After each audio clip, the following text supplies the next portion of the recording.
பாதாள குழு தலைவருடன் நெருங்கிய தொடர்பில் நாமல் ராஜபக்ச. வெளிவரும் உண்மைகள் விரைவில் கைதாகும் சாத்தியம். சற்று முன் கட்டுப்பாட்டை இழந்து 80 பேருடன் பள்ளத்தில் பாய்ந்த பேருந்து.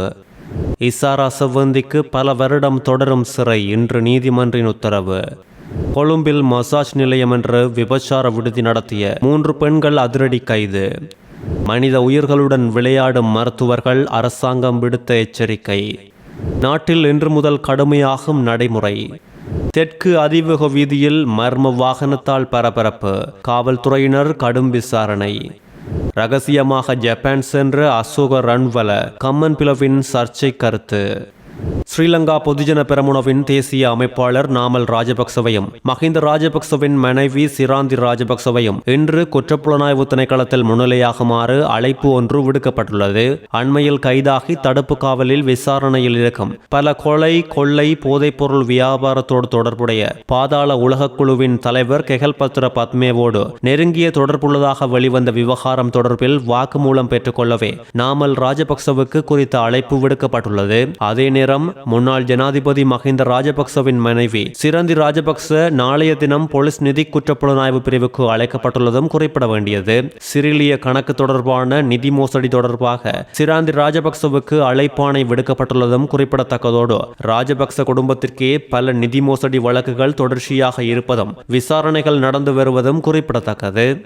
தலவாக்கலையில் இருந்து கொழும்பு நோக்கி 80 பேருடன் சென்ற இலங்கை போக்குவரத்து சபைக்கு சொந்தமான பேருந்து ஒன்று இன்று கிணிகத்தேனை பகுதியில் பெரிய ஒரு விபத்திலிருந்து நூலிலையில் தப்பியுள்ளதாக காவல்துறையினர் தெரிவித்துள்ளதோடு புகைப்படங்களும் வெளியாகியுள்ளது. இன்று ஹெட்டன் கொழும்பு பிரதான வீதியின் கிணிகத்தேனை கடவலை வளைவு பகுதியில் இந்த பேருந்து பயணித்த நேரம் திடீரென அதன் பிரேக் கட்டமைப்பு செயலிழந்துள்ளதோடு பேருந்து கட்டுப்பாட்டை இழந்து சரிவில் பாய்ந்த நேரம் வீதியோரம் இருந்த மணல் மேடு ஒன்றின் மீது பேருந்தினை சாரதி மோதச் செய்து சாமர்த்தியமாக நிறுத்தி 80 பேரின் உயிரை காப்பாற்றியுள்ளார். விபத்துக்கு பின் பேருந்தின் சாரதி மற்றும் நடத்துனர் சேர்ந்து பயணிகளை இன்னுமொரு பேருந்தில் ஏற்றி தங்களது இடங்களுக்கு அனுப்பி வைப்பதற்கான நடவடிக்கைகளை மேற்கொண்டதோடு குறித்த சாரதியின் சாமர்த்தியமான செயற்பாட்டை பலரும் பாராட்டி வருவதும் குறிப்பிடத்தக்கது. இலங்கையின் குற்றக்கும்பல் உறுப்பினர் கணேமுள்ள சஞ்சீவ கொலை செய்யப்படுவதற்கு உடந்தையாக இருந்த இப்பொழுது தடுப்பு காவலில் வைக்கப்பட்டுள்ள இசாரா செவ்வந்தி தொடர்பில் மீண்டும் ஒரு செய்தி வெளியாகியுள்ளது.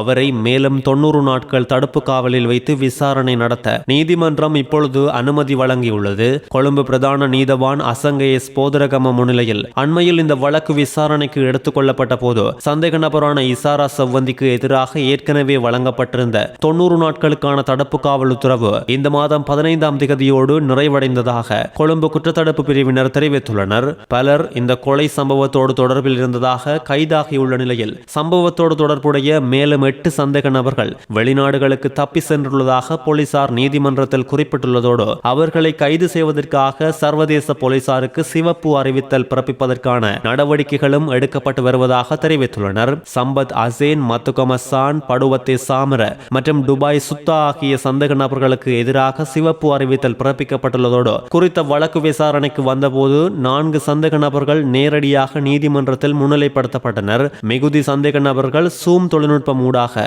முன்னிலைப்படுத்தப்பட்டதை தொடர்ந்து இந்த சம்பவத்தோடு தொடர்புடைய ஏனைய சந்தேக நபர்களை எதிர்வரும் மார்ச் மாதம் 6ஆம் திகதி வரை விளக்கமறியலில் வைக்க நீதிமன்றம் உத்தரவிட்டுள்ளது.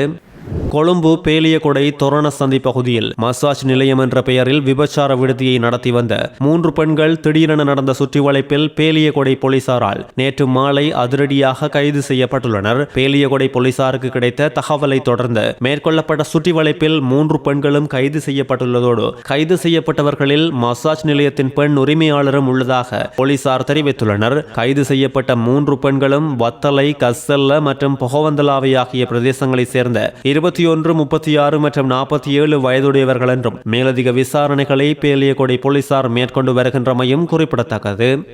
கைத்தொழில் மற்றும் முயற்சியாண்மை அபிவிருத்தி பிரதி அமைச்சர் சதுரங்க அபேசிங்கவின் பெயரை பயன்படுத்தி இனம் தெரியாத நபர் ஒருவர் பொதுமக்களிடம் பண மோசடியில் ஈடுபட்டு வருகின்றமை தெரிய வந்துள்ளது. இது தொடர்பில் மக்கள் அவதானமாக இருக்குமாறு பிரதி அமைச்சர் எச்சரிக்கை விடுத்துள்ளதோடு பிரதி அமைச்சரின் பிரதிநிதி தானென்று பொய்யாக கூறிக்கொள்ளும் இந்த நபர் பொதுமக்களிடம் நிதியுதவி கோருவதாகவும் தனிப்பட்ட தகவல்களை திரட்டுவதாகவும் முறைப்பாடுகள் வந்துள்ளது. இந்த போலியான கோரிக்கைகளை நம்பி பொதுமக்கள் ஏமாற வேண்டாம் என்று அவர் கேட்டுக்கொண்டுள்ளதோடு அடையாளம் தெரியாத தெரியாத நபர்களிடம் பணத்தையோ அல்லது ரகசியமான தனிப்பட்ட விடயங்களையோ பகிர வேண்டாம் என்றும் பொதுமக்களுக்கு தெரிவிக்கப்பட்டுள்ளது. இத்தகைய சந்தேகத்துக்கிடமான அழைப்புகள் அல்லது குறுஞ்செய்திகள் கிடைத்தால் உடனடியாக அருகிலுள்ள போலீஸ் நிலையத்திலோ அல்லது உரிய அதிகாரிகளிடமோ முறையிடுமாறு பிரதியமைச்சர் வலியுறுத்தியுள்ளதோடு இலங்கையில் அண்மைய காலமாக சமூக வலைதளங்களிலும் தொலைபேசிகள் ஊடாகவும் இவ்வாறான பொதுமக்களின் பணம் சுரண்டப்பட்டு வருகின்றமை குறிப்பிடத்தக்கது. மனித உயிர்களோடு விளையாட வேண்டாம் என அரச மருத்துவ அதிகாரிகள் சங்கத்துக்கு அரசாங்கம் எச்சரிக்கை விடுத்துள்ளது. மத்திய வங்கியின் முழு பணத்தையும் உங்களுக்கு தந்தாலும் கூட அரச மருத்துவ அதிகாரிகள் சங்கத்தின் அரசியல் நோக்கங்கள் நிறைவேறாது என்று பிரதி சுகாதார துணை அமைச்சர் ஹன்சக விஜயமுனி தெரிவித்துள்ளார். அரச மருத்துவ அதிகாரிகள் சங்கம் இப்பொழுது நாடு முழுவதும் நடத்திய 48 மணி நேர வேலைநிறுத்தம் தொடர்பில் கருத்து தெரிவிக்கும் போது இதுவரையில் அரசாங்கம் குறைந்தபட்ச அதிகாரத்தை கூட பயன்படுத்தவில்லை என சுட்டிக்காட்டியுள்ளார். மருத்துவர்களுக்கு பிரச்சனைகள் உள்ளதை நாம் ஏற்றுக்கொள்கிறோம் என்றும் அரசுக்கு கிடைக்கும் நிதி வசதிகளுக்கு ஏற்ப அந்த பிரச்சனைகளை தீர்க்க நடவடிக்கை எடுத்து வருகிறோம் என்றும் தெரிவித்துள்ளார். 100 ஆண்டுகளாக இயங்கி வரும் இப்போது பக்குவ நிலை அடைந்திருக்க வேண்டிய ஒரு தொழிற்சங்கம் இவ்வளவு கட்டுப்பாடின்றி செயல்படுவது குறித்து சந்தேகம் எழுந்துள்ளதாகவும் தெரிவித்துள்ளார். நோயாளிகளை முன்வைத்து தங்களது கோரிக்கைகளை முன்னெடுக்க பார்க்கிறார்கள் என்றும் மனித உயிர்களோடு விளையாட வேண்டாம் என்றும் இவர் தெரிவித்துள்ளார். பணிக்கு திரும்பி சேவை செய்யுமாறு நாங்கள் அவர்களிடம் கேட்டுக்கொள்கிறோம் என்றும் சங்கம் இதுவரை தங்களால் செய்யக்கூடிய அதிகபட்ச நடவடிக்கைகளை மேற்கொண்டுள்ளது என்றும் சுட்டிக்காட்டியுள்ள இவர் குறிப்பிட்ட அரசியல் நோக்கங்களுக்காகவே இவர்கள் செயல்படுகின்றார்கள் என பிரதி அமைச்சர் மேலும் தெரிவித்துள்ளதும் குறிப்பிடத்தக்கது. அதிவேக நெடுஞ்சாலைகளிலும் ஏனைய வீதிகளிலும் பயணத்தில் இருக்கைப்பட்டி அணியாதவர்களுக்கு எதிராக இன்று முதல் அபராதம் விதிக்கப்பட உள்ளதாக வீதி பாதுகாப்பு தொடர்பான தேசிய சபை அறிவித்துள்ளது. இருக்கைப்பட்டி சட்டத்தை நடைமுறைப்படுத்துவதற்காக வழங்கப்பட்டிருந்த 3 மாத கால அவகாசம் கடந்த டிசம்பர் 24ஆம் தேதியோடு முடிவடைந்துள்ளது என்றும் வீதி பாதுகாப்பு தொடர்பான தேசிய சபையின் தலைவர் மஞ்சுள குலரத்ன தெரிவித்துள்ளார். வீதி பாதுகாப்பை உறுதிப்படுத்தும் நோக்கில் இதன்படி வாகன சாரதி மற்றும் பயணிக்கும் அனைவரும் இருக்கைப்பட்டி அணிவது கட்டாயமாக்கப்பட்டுள்ளதோடு வாகன சாரதி மற்றும் முன்னிருக்கையில் அமர்ந்து செல்லும் பயணி ஆகிய இருவருக்கும் இந்த சட்டம் பொருந்தும் என்றும் வீதி பாதுகாப்பை உறுதிப்படுத்தும் நோக்கில் நாடு முழுவதும் இந்த விதிமுறையை மிகவும் கண்டிப்பாக நடைமுறைப்படுத்துமாறு போலீசாருக்கு அறிவுறுத்தல்கள் வழங்கப்பட்டுள்ளதும் குறிப்பிடத்தக்கது. 11 வயதுக்குட்பட்ட உலக தரவரிசை மேசைப்பந்து தொடர்கள் 2இல் வெற்றி பெற்று இலங்கைக்கு பெருமை சேர்த்த தாவி சமரவீர இன்று அதிகாலை இலங்கைக்கு திரும்பியுள்ளார். ஓமானின் மஸ்கெட் நகரில் இருந்து சலாம் ஏர் விமான சேவையின் OV-437 என்ற இலக்கத்தை கொண்ட விமானத்தின் மூலம் கட்டுநாயக்க விமான நிலையத்தை இவர் வந்தடைந்துள்ளார். தாவி சமரவீர ஜனவரி மாதம் 14ஆம் தேதி முதல் 18ஆம் தேதி வரை பஹ்ரைனில் நடைபெற்ற தொடரில் வெற்றி பெற்று அதில் தங்கப் பதக்கத்தை வென்றதோடு கட்டார் நாட்டின் டோஹா நகரில் ஜனவரி 19ஆம் தேதி முதல் 25ஆம் தேதி வரை நடைபெற்ற உலக கனிஷ்ட மேசைப்பந்து தொடரின் 11 வயதுக்குட்பட்ட பிரிவிலும் அவர் தங்கப் பதக்கத்தை வென்றெடுத்தார். 10 வயதேயான தாவி சமரவீர கொழும்பு கல்கிசை புனித தோமஸ் கல்லூரியில் தரம் 6இல் கல்வி கற்கும் ஒரு மாணவர் என்பதோடு தாவி சமரவீரவின் பயிற்சியாளராக அவரது தந்தையான ஹசித சமரவீர செயற்படுகின்றார். மேலும் 11 வயதுக்குட்பட்ட மேசைப்பந்து வீரர்களுக்கான உலக தரவரிசையில் முதலிடத்தில் உள்ளமை விசேட அம்சம் என்பதோடு இலங்கைக்கு பெருமை சேர்த்த இந்த மாணவனுக்கு பலரும் பாராட்டுக்களை தெரிவித்து வருகின்றனர். தெற்கு அதிவேக நெடுஞ்சாலையில் சந்தேகத்துக்கிடமான முறையில் பூட்டப்பட்ட நிலையில் கைவிடப்பட்டிருந்த சொகுசு வாகனம் இன்று காவல்துறையின் கட்டுப்பாட்டுக்குள் கொண்டுவரப்பட்டுள்ளது. வீதி அபிவிருத்தி அதிகார சபை வழங்கிய தகவலின் அடிப்படையில் குறித்த வாகனம் காவல்துறையின் கட்டுப்பாட்டுக்குள் கொண்டுவரப்பட்டுள்ளதோடு அதிவேக வீதி போக்குவரத்து காவல்துறையினரால் கைப்பற்றப்பட்ட இந்த வாகனம் மேலதிக விசாரணைகளுக்காக திகஹொட காவல்துறையினரிடம் ஒப்படைக்கப்பட்டுள்ளது. இந்த வாகனத்தின் பதிவு இலக்கம் சோதனையிடப்பட்ட நிலையில் குறித்த இலக்கத்தில் ரத்தினபுரி பகுதியில் மற்றொரு வாகனம் பதிவு செய்யப்பட்டுள்ளமை தெரிய வந்துள்ளது.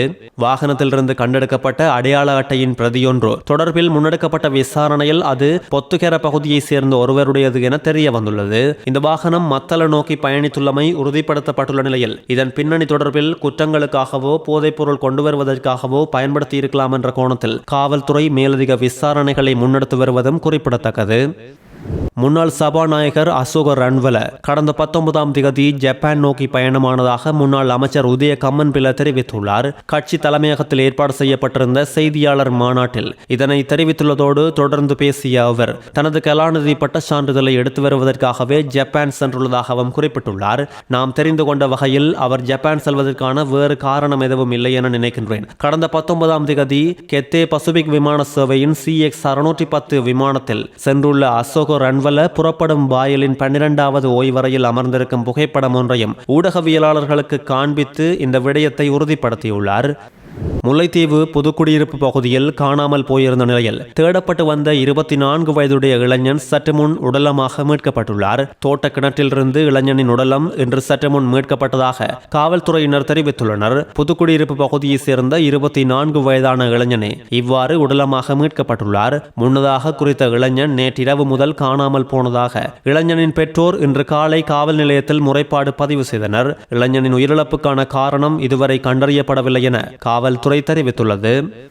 பாடசாலை மாணவியொருவர் பாலியல் வன்முணர்வுக்கு உட்படுத்தப்பட்டு கற்பமான சம்பவம் தொடர்பில் பல நாள் தலைமறைவாக இருந்த பிரதான சந்தேக நபர் 55 நாட்களின் பின் கல்முனை தலைமையக போலீசாரினால் இப்பொழுது கைது செய்யப்பட்டுள்ளார். அம்பாறை மாவட்டம் கல்முனை கல்வி வலயத்தின் பாடசாலை ஒன்றில் கனிஷ்ட பிரிவில் கல்வி கற்ற மாணவியே இவ்வாறு பாதிக்கப்பட்டுள்ளதோடு குறித்த மாணவி கல்முனையில் உள்ள வைத்தியசாலையில் அனுமதிக்கப்பட்ட நிலையில் பெண் குழந்தை ஒன்றை பிரசவித்துள்ளார். பாதிக்கப்பட்ட மாணவியின் பெற்றோர் விவகாரத்து பெற்று பிரிந்து வாழ்கின்ற நிலையில் குடும்பத்தில் இரண்டாவது பிள்ளையான குறித்த மாணவி தனது தாயாருடன் ஏற்பட்ட தகாத தொடர்பில் இருந்த நபரினாலேயே பாலியல் வன்புணர்வுக்கு உட்படுத்தப்பட்டுள்ளமை ஆரம்பகட்ட விசாரணைகளில் இருந்து தெரிய வந்துள்ளதோடு பாதிக்கப்பட்ட மாணவி கடந்த 2 மாதங்களாக பாடசாலைக்கு செல்லாதது குறித்து பாடசாலை நிர்வாகம் மாணவியின் தாயாரிடம் கேள்வி கேட்டுள்ளது.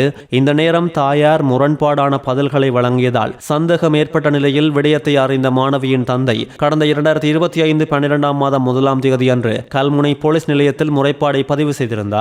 முறைப்பாட்டுக்கமைய கல்முனை தலைமையக பெண்கள் மற்றும் சிறுவர் பிரிவு போலீசார் விரிவான விசாரணைகளை மேற்கொண்ட நிலையில் சம்பவத்திற்கு உடந்தையாக இருந்த குற்றச்சாட்டில் மாணவியின் தாயார் முன்னதாக கைது செய்யப்பட்டு பின்னர் பிணையில் விடுவிக்கப்பட்டார். சம்பவத்தோடு தொடர்புடைய 45 வயதுடையவரும் 2 பிள்ளைகளின் தந்தையுமான பிரதான சந்தேக நபர் தலைமறைவாக இருந்த நிலையில் 55 நாட்களுக்கு பின் போலீசாரால் கைது செய்யப்பட்டுள்ளதும் குறிப்பிடத்தக்கது. முன்னாள் ராஜாங்க அமைச்சர் டயானா கமகேவுக்கு எதிராக தாக்கல் செய்யப்பட்ட வழக்கின் சாட்சியங்கள் தொடர்பான மேலதிக விசாரணைகள் வரும் மாதம் 16ஆம் தேதி நடத்தப்பட உள்ளதாக கொழும்பு நீதவான் நீதிமன்றத்தால் உத்தரவு பிறப்பிக்கப்பட்டுள்ளது. கடவுச்சீட்டு பெறுவதற்காக குடிவரவு மற்றும் குடியகல்வு கட்டுப்பாட்டாளர் நாயகத்திற்கு தவறான தகவல்களை கொடுத்ததாகவும் செல்லுபடியாகும் விசா இல்லாமல் இலங்கையில் வாழ்ந்ததாகவும் குற்றம் சாட்டப்பட்ட நிலையில் குற்றப்புலனாய்வுத்துறை இந்த வழக்கை தாக்கல் செய்துள்ளது. குறித்த வழக்கு தொடர்பான மேலதிக சாட்சி விசாரணைகளை பிப்ரவரி மாதம் 16ஆம் தேதி அழைக்குமாறு கொழும்பு நீதவான் நீதிமன்றம் உத்தரவிட்டுள்ளது. சட்டமா அதிபரின் ஆலோசனையின் பேரில் முன்னாள் ராஜாங்க அமைச்சர் மீது 7 குற்றச்சாட்டுகளின் கீழ் CID வழக்கு பதிவு செய்துள்ளதும் குறிப்பிடத்தக்கது. செய்திகளை உடனுக்குடன் தெரிந்து கொள்ள நியூஸ்1 அப்டேட் சேனலை சப்ஸ்கிரைப் செய்யுங்கள். செய்திகள் தொடர்பான உங்கள் கருத்துக்களையும் கீழே பதிவிடலாம்.